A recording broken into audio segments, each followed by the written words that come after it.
Alfredo é um velho amigo.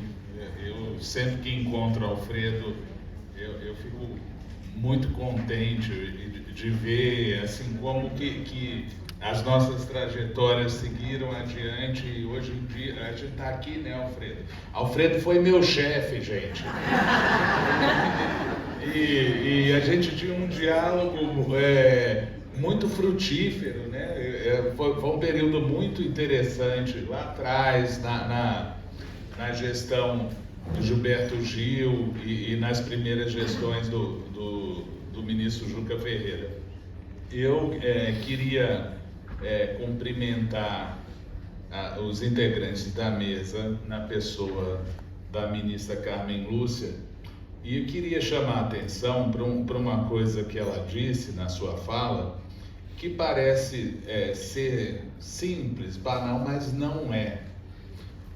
O direito à cultura é um direito fundamental e ele não está no artigo 5º, ministra. E isso, por não estar no artigo 5º da Constituição, eu passei os últimos 5 anos no Senado trabalhando com projetos de lei. Eu era, vamos dizer assim, o setorialista da cultura na liderança do PT no Senado, e sempre que a gente debatia, seja com o governo passado, seja com outros parlamentares, a gente tinha sempre que falar que o direito à cultura é um direito fundamental, e ouvia do outro lado falando, mas ele não está no artigo 5º, mas é um direito fundamental. Não é o artigo 5º, ele não traz todos os direitos fundamentais que a Constituição trata.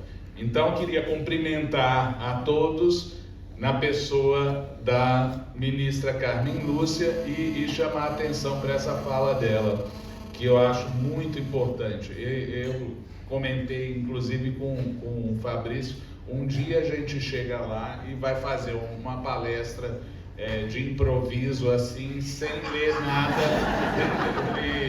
tão brilhante, né? Bom, eu desempenhei também aí no final do ano passado um outro papel, que foi o de relator do GT de Cultura do Gabinete de Transição. E o quadro de destruição que a gente teve que enfrentar, vocês não têm ideia. Vocês têm ideia, vocês sabem, mas a parte de dentro, a parte do Ministério, foi impressionante. Foi impressionante. Eu sou servidor público, né? E trabalhei muitos anos no Ministério da Cultura, e quando eu vi a situação em qualquer dimensão, qualquer área que você olhava, assim, o orçamento, a estrutura, o tratamento dado aos servidores, vocês não têm ideia do que os servidores contaram para a gente, de como que era difícil lidar com pessoas que andavam armadas e gritando, e isso dentro do ambiente de trabalho. E foi uma coisa muito assim, emotiva, as reuniões que a gente fez, seja com vários setores que nos procuraram, inclusive, por exemplo, a reunião que nós tivemos com audiovisual, já com a ministra indicada, onde 28 entidades do audiovisual foram lá levar aquilo que as unia, né, para o Ministério sendo recriado. Aquilo foi muito emocionante, né? E por outro lado também teve muita gente, muito segmento cultural, que quando começava a falar com a gente lá, o Gabinete de Transição, o GT, eles começavam a chorar só porque estavam sendo ouvidos por alguém, né? E da mesma forma que os servidores, assim, e a gente chorava também. Então foi um GT do Leicinho, porque em vários momentos a emoção aflorava nos depoimentos e nas expectativas que criavam, que estavam apresentando para a gente nessa recriação do Ministério. A recriação, por sua vez, não é uma tarefa fácil. Seria mais fácil, é mais fácil você criar um órgão novo a partir do zero, do que você recriar uma coisa que existiu, deixou de existir, né? E você vai herdar uma série de problemas. Por exemplo, do ponto de vista da gestão pública, não havia gestão.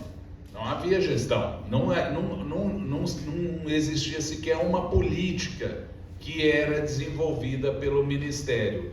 A força de trabalho todinha do Ministério, em mais de 90%, estava mobilizada para uma única coisa, que era a execução de emendas parlamentares, boa parte delas do orçamento secreto.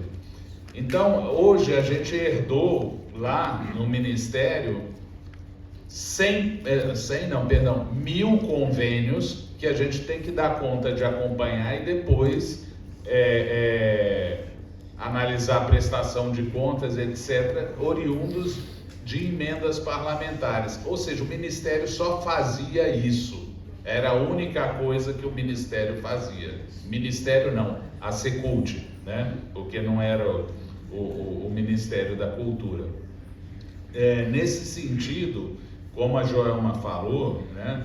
A gente, na verdade, a gente vai entrar mesmo em cena, vamos dizer assim, na terça-feira, que a nossa estrutura nova do Ministério entra em vigor finalmente. A gente está num período de vacatio legis, do decreto com a estrutura. Eu mesmo, eu sou um dos que foi agraciado com a possibilidade de ser nomeado, mas eu estou nomeado na Secult dentro do Emitur. E só na terça-feira, a partir da terça-feira, a gente vai ter o apostilamento para os novos cargos. Joelma ainda não está nomeada e vários secretários também não, porque são secretários da nova estrutura. Mas ainda assim a gente está trabalhando pesado lá no Ministério e sem, vamos dizer, maiores delongas, eu vou começar falando sobre a Lei Paulo Gustavo. Eu acho que há uma grande expectativa, né, em torno de o que vamos fazer com a Lei Paulo Gustavo. É bom que se diga, né, que a origem dela foi a restituição ao setor cultural dos recursos que o governo passado estava tentando utilizar para amortização da dívida pública, que nem amortizava, na verdade, piorava, o que fazia era piorar o perfil da dívida pública do país, porque trocava títulos de longo prazo por títulos de curto e curtíssimo prazo, enfim, com juros muito mais altos, enfim, a lógica econômica da coisa era sem sentido e pior, no caso do audiovisual, de constitucionalidade duvidosa, para dizer o mínimo, ministra, porque o fundo setorial do audiovisual, ele vamos dizer, alimentado, abastecido com uma CID, e como nós sabemos, a Condecine, né, essa CID, as CIDs, elas devem ser destinadas às políticas para as quais elas foram criadas. E se pegar recursos de uma CID a partir do superávit financeiro que ela gerava, ou seja, o recurso não utilizado ano a ano, né? Seja por causa do contingenciamento, seja pela não execução, e pegar esse recurso e depois utilizar para abatimento da dívida pública, era uma coisa, eu como setorialista da cultura lá na liderança, era escandaloso para mim. E aquilo moveu, né? Com a ajuda de muita gente, que eu vou até citar algumas pessoas que estão aqui presentes nesse auditório, que lutaram muito por essa lei, né? Mas foi aquilo que moveu a apresentação do PL da Lei Paulo Gustavo, que o senador Paulo Rocha teve, então, a sensibilidade. Eu expliquei para ele qual era o problema, e isso foi também com uma traição, vamos dizer assim, de acordos feitos pelo governo passado com a oposição, que se avançou sobre o superávit financeiro do Fundo Nacional de Cultura e do Fundo Setorial do Audiovisual, e foi por isso que nós apresentamos então esse PL. E é um PL, eu ontem, depois do discurso mais breve que eu já fiz, mas que causou mais impacto que eu tive na minha experiência pessoal, no jantar, conversando com as pessoas, eu tive tanta satisfação vinham as pessoas agradecer, olha, o meu segmento está sendo atendido pela Lei Paulo Gustavo, a distribuição, um serviço de VOD independente, enfim, vários segmentos, e eu ficava pensando, nossa, que legal, né? Mas, na verdade, o mérito disso foi o diálogo, porque eu fiz quase 200 reuniões recolhendo subsídios, sugestões, aprimoramentos, e resultou numa coisa que parece que vai ser bem bacana, né? E eu quero agradecer também, ministra, pela sua atuação, porque foi fundamental. Eu não perdi a esperança em nenhum momento, mas a gente teve que trabalhar até o dia 31 de dezembro do ano passado para garantir que esses recursos estivessem ali assegurados para vocês, para o setor cultural, e como a ministra disse, a arte, a cultura é uma coisa que enriquece a todos, não é só um benefício para vocês, é um benefício que vai retornar para a sociedade quando vocês produzirem e fizerem cada vez mais filmes, séries, obras audiovisuais em geral. Bom, dito isso, eu acho que uma primeira coisa que estamos discutindo, e é bom que todos saibam, a gente ainda está avaliando a viabilidade jurídica disso, é utilizar, por exemplo, um banco público para a gente fazer a execução da Lei Paulo Gustavo. E por que isso? Porque no caso da LAB 1, da Lei Aldir Blanc, para a Secult executar, houve uma mobilização de um pequeno exército dentro da Secult e das instituições vinculadas para dar conta de fazer a análise dos planos de ação e também os repasses, né? Nesse sentido, naquele momento da LAB, a gente estava dando trabalho para quem não estava fazendo nada. Então, havia uma lógica nisso de você mobilizar um exército dentro da Secult para fazer alguma coisa em prol do setor cultural, né? Porque não havia uma disposição, isso já foi dito aqui antes de mim, né? A guerra cultural era com vocês e com o setor responsável pelas políticas culturais do Estado brasileiro. Então fazia sentido, mas agora a gente quer, e eu sou testemunha da garra que tem essa equipe que foi montada pela ministra Margarete Menezes, a gente quer fazer outras coisas também ao mesmo tempo.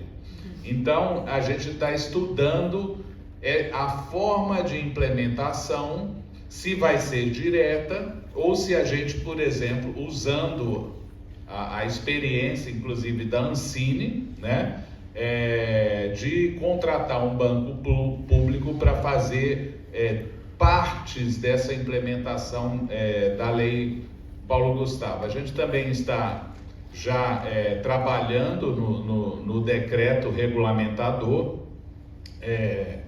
Em momento oportuno, a gente, quando tiver já uma primeira versão, a gente vai divulgar, né?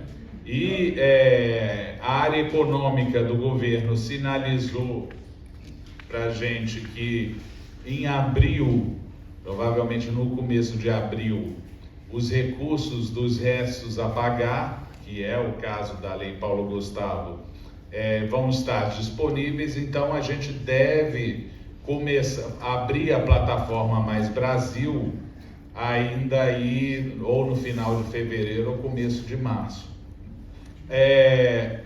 Aí o Fabrício, ele falou, eu soube ontem, o Fabrício deu spoiler de uma das coisas que eu ia falar. Nós criamos um setor dentro da estrutura do Ministério, uma diretoria para fazer o acompanhamento dessas leis que fazem descentralização para os entes federados. É uma diretoria de assistência técnica a estados e municípios, onde nós vamos, ministra, oferecer inclusive as minutas de edital, fazer o acompanhamento, segurar na mão do gestor estadual e municipal e ajudar a executar a Lei Paulo Gustavo e depois a Lei Aldir Blanc II também, de uma forma em que também a gente possibilite guardar uma sinergia com as políticas do Ministério, porque assim a gente entende que a política cultural do Brasil vai ficar mais coesa, mais forte e, né, como vocês sabem, o Fabrício também falou, a maior parte dos recursos da Lei Paulo Gustavo vai para o audiovisual e é importante, e é mais difícil de executar, né? E é importante, então, que o Ministério mostre o caminho, principalmente para os pequenos municípios, da melhor forma de executar e que o recurso chegue efetivamente a quem tem que chegar, né? Nós temos várias linhas, há várias coisas, ministra, por exemplo, há uma linha para as salas de cinema, inclusive as salas dos municípios do interior que estão fechadas, que muitas vezes necessitando de uma reforma. É possível, dentro da Lei Paulo Gustavo, fazer essas reformas e ampliar o nosso parque exibidor. Eu acho que isso vai ser importante, inclusive para gerar para ter novas gerações de pessoas como vocês, saindo do Brasil profundo, né, e produzindo filmes com esse olhar da nossa diversidade, que ao mesmo tempo que é uma coisa específica nossa, é também universal e é aquilo que o resto do mundo quer ver da gente também, né?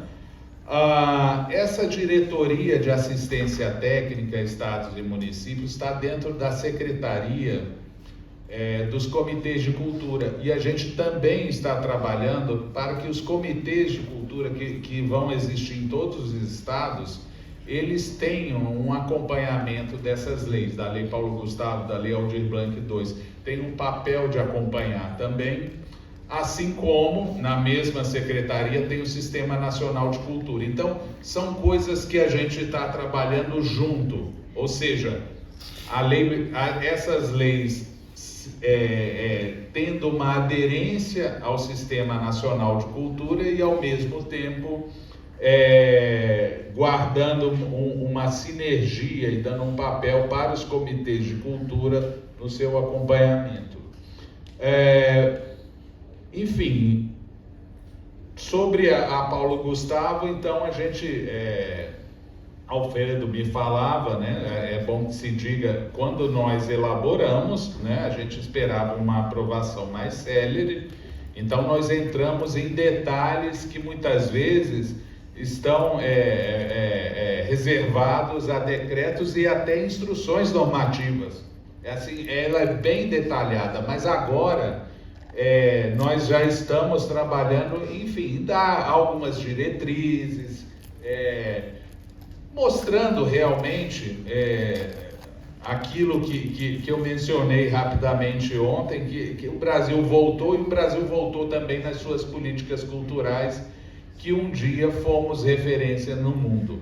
Então a gente acha que essas leis e as outras políticas que serão tocadas pelo Ministério vão nos colocar e vai colocar a ministra Margarete Menezes num patamar de referência mundial. Torço para que isso aconteça, inclusive que a 27ª Mostra de Cinema de Tiradentes vai constar ali naquela parte de patrocínio da Lei Paulo Gustavo como...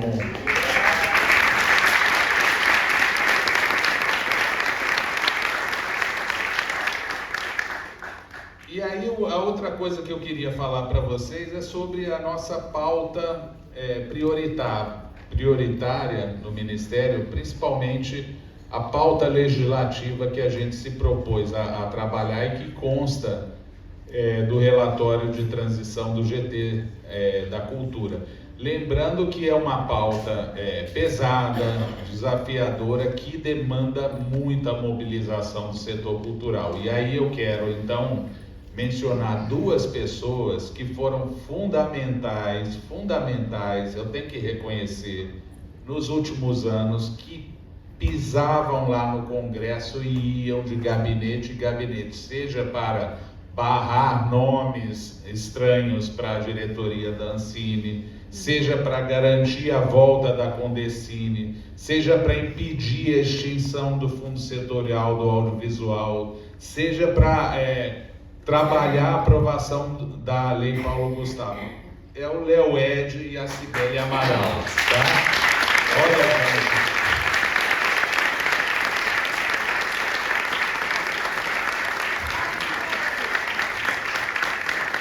vocês foram fundamentais. Todo o meu agradecimento, meu reconhecimento a vocês.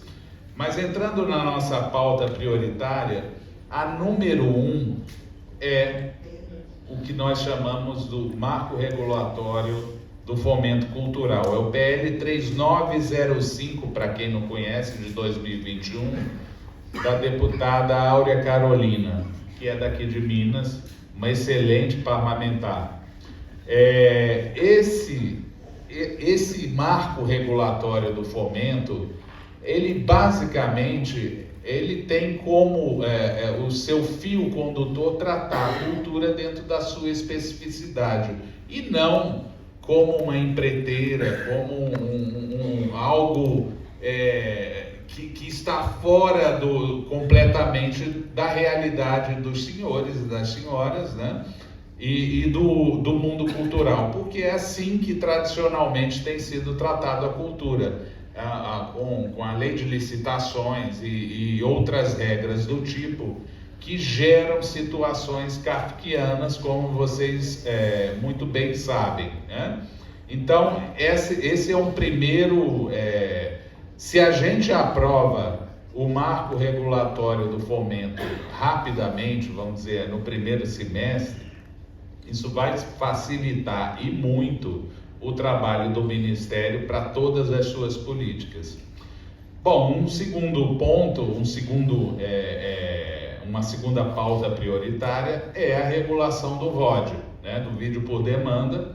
Nós temos 2 PLs tramitando no Congresso, um do deputado Paulo Teixeira e o outro do senador Humberto Costa, que eu tive o prazer de trabalhar nele, né? E nós queremos ver também, então, com a ajuda de vocês, vai precisar pisar sim no Congresso e tirar foto com o político, porque o custo é esse, né? Para garantir algo que garanta a cota de produção do catálogo, o pagamento de Condecine pelas plataformas, a proeminência de obras nacionais e obras nacionais independentes que são, vamos dizer, permitidas pelos algoritmos, né? A obrigação de investimentos e a regulação dos contratos envolvendo propriedade intelectual das obras, né? Que não seja essa coisa de arrancar até a alma no contrato das produções nacionais. Uma outra pauta prioritária é a renovação da cota de tela da lei do SEAC, né, da TV paga, que vence esse ano, e também reativar as cotas de tela no cinema, né? A gente não pode ficar nessa situação de blockbusters ocupando mais de 90% das salas do circuito comercial. A gente tem que voltar com a nossa política de cota de tela no cinema. Entrando na minha área propriamente específica, eu estou me propondo a duas pautas que guardam relação com audiovisual. Uma é garantir os direitos de exibição pública, uma remuneração equitativa e justa, né, para diretores, roteiristas, atores e atrizes, produtores, né, pelo sistema de gestão coletiva de direitos autorais, né? Como vocês sabem, a parte musical, né, avançou bastante, há muitas décadas já recebem pela execução pública de obras musicais, e o audiovisual não. A Lei de Direito Autoral de 98, ela deixou fora essa possibilidade para o setor audiovisual recolher esses direitos. Então, eu me proponho, né, eu acho que isso tem que ser um PL só para isso, não tem que ter outros temas, e é uma briga que vai ser pesada e a gente precisa da ajuda de vocês. A outra questão é a regulação da remuneração no ambiente digital. Aí envolve música e envolve audiovisual. Como vocês sabem, até melhor do que eu, por direitos autorais no ambiente digital, nas plataformas, vocês não recebem nada. Na parte musical, há uma remuneração, mas ela é muito injusta. Os autores de obras musicais recebem 3% da arrecadação de uma plataforma. Os intérpretes, porque não há autor, mas há intérprete. A ministra Margarete, que é uma intérprete, ela não recebe nada. E os músicos também não. Então, é preciso uma redivisão das receitas, porque da forma que está muito injusta, e abrindo espaço também para os titulares das obras audiovisuais receberem uma remuneração justa pelo uso de suas obras pelas plataformas. Por fim, né, eu queria reiterar o que Joelma disse, que a gente aguarda ansiosamente o documento de vocês do fórum, né? Será muito bem recebido pelo Ministério, analisado e tocado adiante, porque é a partir do diálogo com o setor que a gente vê que consegue avançar. E eu tenho dito, né, por conta da Paulo Gustavo, por conta dos recursos que a Ancine vai injetar no setor, pelo próprio orçamento que o Ministério tem dedicado a isso, pela retomada da Condecine, eu acredito que 2023 será um ano de ouro para o audiovisual brasileiro. Eu acho que vai ser a retomada da retomada, viu, gente? Bora lá!